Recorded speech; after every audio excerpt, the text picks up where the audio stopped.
Assalamualaikum warahmatullahi wabarakatuh. Apa kabar teman-teman? Kembali lagi bersama saya Rozik di channel Bau Rozik.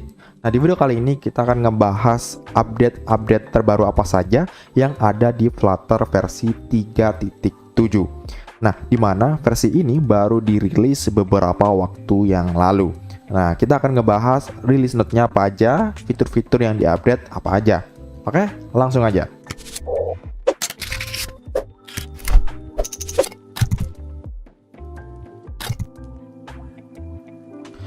Update yang pertama yang dilakukan oleh Flutter adalah di bagian material design.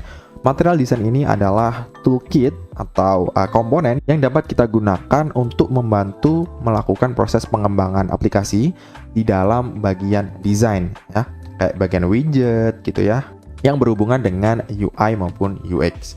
Nah, di material 3 ini ada beberapa widget yang di-enhance ya. Salah satunya adalah ada badge, ada bottom app bar, dan masih banyak lagi. Di sini kalau di total ada lebih dari 15 widget yang di-upgrade, teman-teman. Yang paling terlihat adalah ada di bagian menus ya, di bagian sini. Di bagian menus ini Flutter ada widget baru yang bernama cascading menu. Nah, cascading menu ini merupakan menu bar, yaitu seperti app bar, dimana kalau title-nya nanti diklik, dia akan memunculkan seperti drop down gitu ya, drop down menu gitu ya.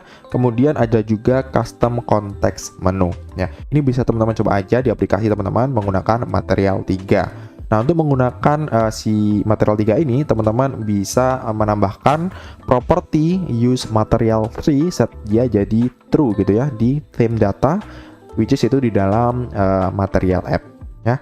Untuk demonya sendiri teman-teman bisa lihat di link flutter.github.io ya. Ini link di sini. Teman-teman bisa buka aja. Ini merupakan demonstrasi, yaitu contoh dari material 3. Nah, di sini juga ditunjukkan perbedaannya ya, perbedaan antara material 2 dan material 3. Gitu ya. Tampilannya ini sangat lengkap sekali ya. Di sini contohnya widget apa saja ya. Di sana ada banyak sekali. Kita bisa coba-coba gitu ya. Kalau mau pakai widget apa gitu, bisa kunjungin ini dulu untuk memperoleh previewnya langsung. Oke, selanjutnya Flutter juga mengupdate rendering engine-nya, dimana sebelumnya di versi sebelumnya Flutter menggunakan rendering engine bernama Skia. Nah, Skia ini merupakan rendering engine yang juga digunakan di Google Chrome dan juga Chrome OS, Mozilla Firefox OS gitu ya, dan Android native.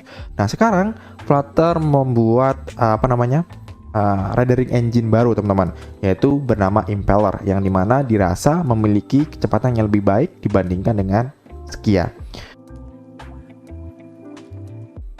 Di sini ada contoh ya perbandingan antara Flutter menggunakan Skia dan Flutter menggunakan Impeller ya. Di sebelah kanan ini menggunakan Impeller, sedangkan di sebelah kiri menggunakan Skia. Bisa terlihat bahwasanya ketika menggunakan Impeller, dia lebih soft gitu ya, lebih smooth. Pergerakannya lebih lancar, di mana frame-nya lebih stabil. Beda dengan yang menggunakan versi sebelumnya, yaitu menggunakan Skia, frame-nya ya ini terlihat ada kayak lambat gitu ya, kayak nge-lag gitu ya. Ketika menggunakan versi sebelumnya.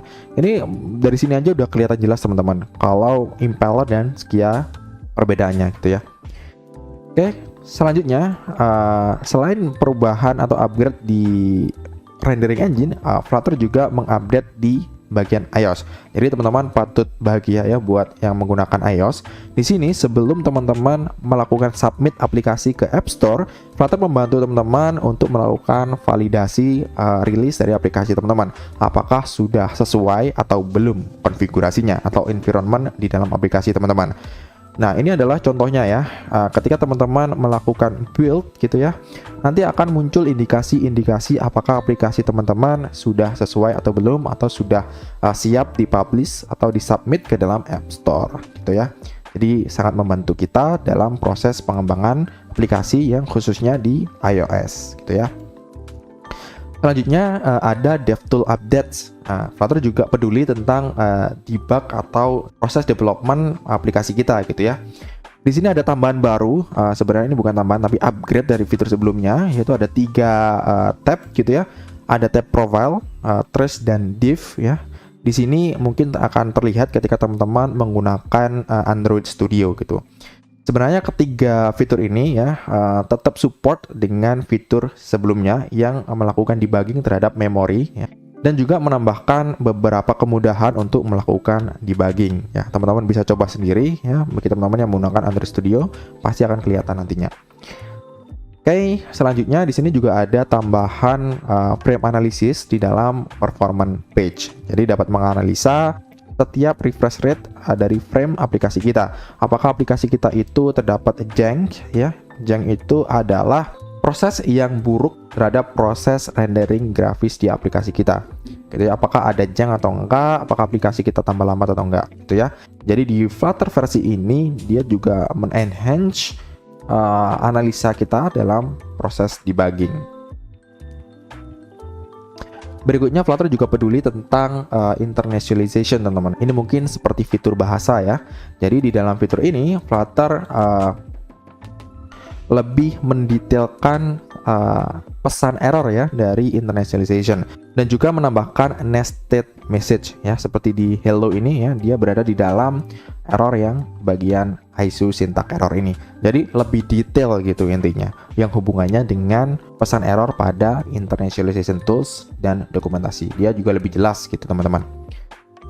Selain itu, Flutter juga menambahkan widget baru yaitu Text Magnifier. Nah, magnifier ini artinya kaca pembesar teman-teman.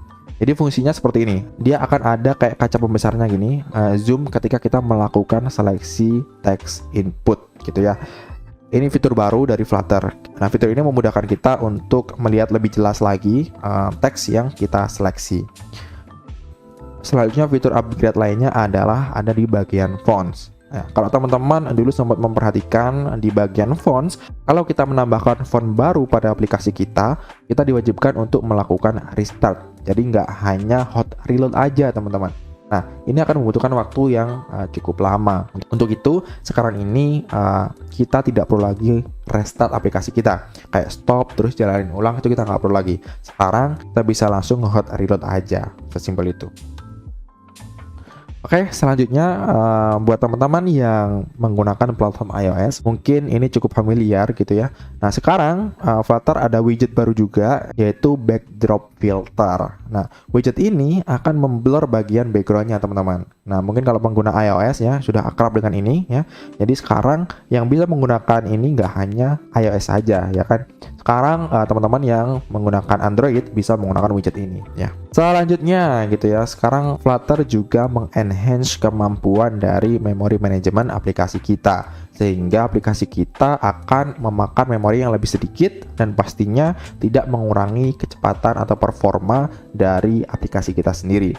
Di memory management ini si Flutter melakukan reducing jank gitu ya, mengurangi hal-hal yang bisa bikin aplikasi kita lemot atau framenya itu lambat gitu, bahkan sampai nge-freeze. Kemudian mereducing CPU utilization, setelah itu reducing memory footprint ya. Yang pasti di bagian ini aplikasi kita jadi lebih maksimal, aplikasi kita jadi lebih ringan gitu ya. Wah, udah sampai di bagian terakhir ya. Mungkin itu aja yang bisa saya sampaikan untuk apa aja sih update-update terbaru dari Flutter di versi 3.7. Nah, sebenarnya masih ada lagi yang lain teman-teman. Teman-teman bisa baca aja, ada di dokumentasi resminya langsung di Flutter. Di sana ada daftar release note apa aja gitu ya. Atau teman-teman bisa cek di artikel Medium. Di sana ada yang ngejelasin lebih detail lagi tentang apa aja sih update-update terbaru dari Flutter. Ya, mungkin nanti link-link yang berhubungan dengan release note Flutter ini akan saya sertakan di kolom deskripsi gitu ya. Oke, mungkin untuk video kali ini cukup itu aja. Semoga dapat ngebantu teman-teman, semoga dapat bermanfaat. Sebagai developer, kita harus selalu update gitu ya, update fitur-fitur terbaru apa saja dari framework yang kita gunakan. Karena kalau nggak gitu kita akan ketinggalan zaman teman-teman, kita akan ketinggalan teknologi. Sehingga bikin aplikasi kita lama-kelamaan akan deprecated gitu ya. Oke, mungkin itu aja. Jangan lupa like, comment, dan subscribe channel video ini agar channel ini dapat berkembang dengan baik ke depannya. Dan semoga saya bisa selalu sharing ya. Di sini konteksnya kita sharing, saya juga belajar gitu ya, sama-sama belajar tentang framework Flutter. Oke, saya akhiri. Wassalamualaikum warahmatullahi wabarakatuh.